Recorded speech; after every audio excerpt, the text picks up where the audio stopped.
Global happenings today. We communicate. We analyze global news. The governor of Rivers State, Fubara, has vowed that his administration will not bow or surrender to any form of blackmail.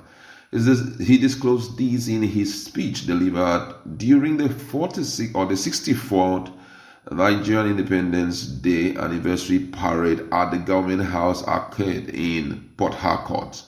The governor declared that his administration will not bow to blatant blackmail by any individual or group, no matter how powerful. He emphasized that the interest of the people remain his foremost priority and promised infrastructural development across the state. Fubara, who is currently in a political standoff with his estranged political godfather and predecessor Nyesom Wike, further stated, he said, I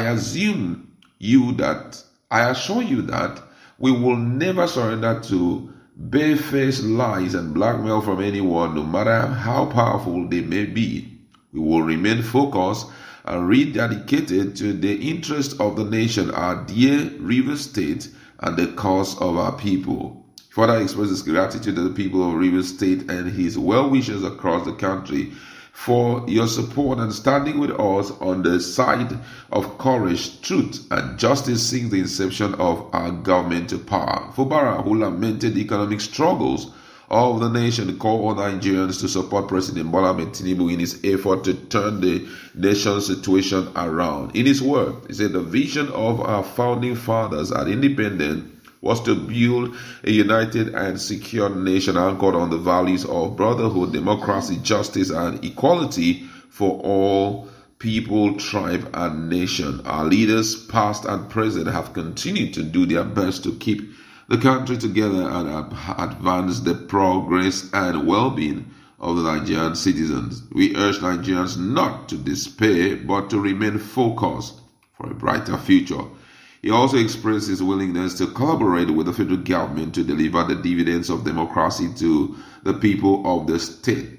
According to his words, he said, let us commit ourselves to work hand in hand with the federal government to tackle the economic, social, and political challenges, including judicial terrorism, nepotism, corruption, and abuse of power that has diminished our democracy, stifled our economic growth, and caused untold hardship to our people. With an unyielding commitment to democracy, the rule of law, and good governance, and by working together for the common interests, we can overcome all challenges and prevail over the enemies of progress. Those were the words of Fubara during the 64th Independence Day celebration, which was yesterday. And interestingly, there are some points that he had made which points to the fact that he is feeling the heat of Judiciary in his current fight between him and his former boss, talking about Nyesom Wike. He made mention of the fact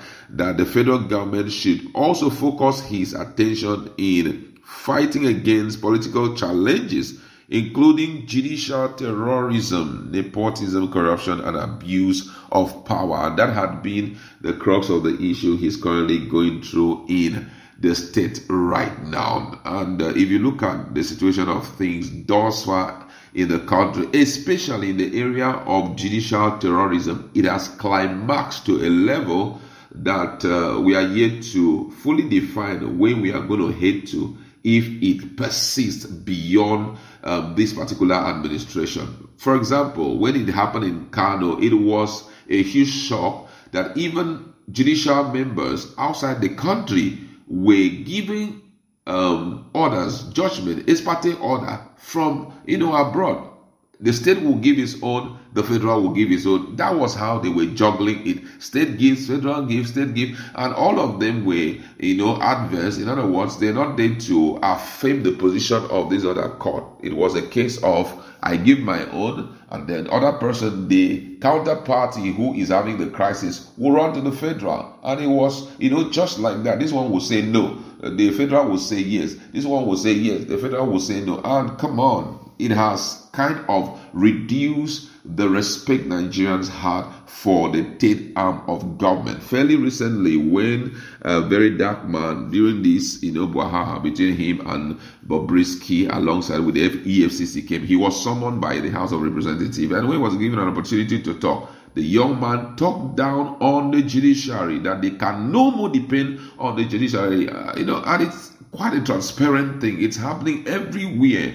Now, in Rivers State, that had been the main issue. You will see issues that are intra-party issues. For example, the conduct of elections, the conduct of internal elections. Maybe they want to elect a new person as their national chairman, congresses and all of that. It should be resolved inside. But you see, one party will take it to the court. The court will be so excited, not even to make reference. Go back. This is an intra issue. It is until it has to do with, someone that they want to favor. That's when they will make reference. And because of that, judicial precedent right now is of little or no value again. Before now, whenever it has to do with judicial issues, you can make reference to a case, but obviously, the whole thing is just against each other. Now, you see a judicial precedent which goes against this one, and it's been repeated like that for quite some time. This judicial terrorism, if it's not been dealt with, it will mess up the system. And I think that should be the first fight that the CGN, the new CGN, should put up, and all the erring judicial staff should be disciplined. Imagine what is happening in Rivers State. There are some cases that should be for the state, but you see the federal jumping into it, and they are making it so interesting, such that even the federal government is helping them by building houses, and possibly that is kind of affecting the way they are doing things. It's not the way it should be, and I've always been saying this: if you are able to sustain your greed by influencing some persons to go against the Constitution, to go against the law of the land, to squeeze the hand of the Constitution so that they may give you judgment that will be in favor of you. Have you ever have a rethink that after now, what would the situation be like? 10 years from now, some of them would have retired from politics. They will be sitting at the flank and watching how things are done. We hear the likes of Olusegun Obasanjo several times come out to complain on high-handedness of the leaders not caring about the people and all of that. That's going to be the same situation, that these same leaders who are bending the hand of the judiciary, that's how one day they will become a fan. They'll sit up there and be watching things go wrong day after day in the country.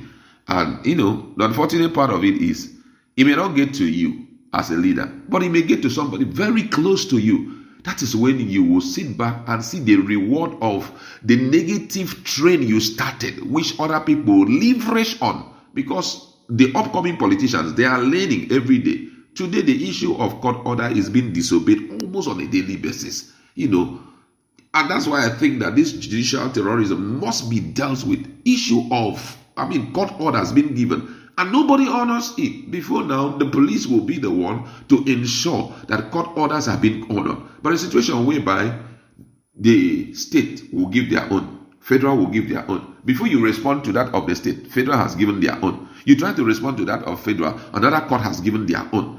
You see the imbalance. Imagine the situation on ground. The federal government came up from Supreme Court. They brought, there was a judgment that they should go ahead with.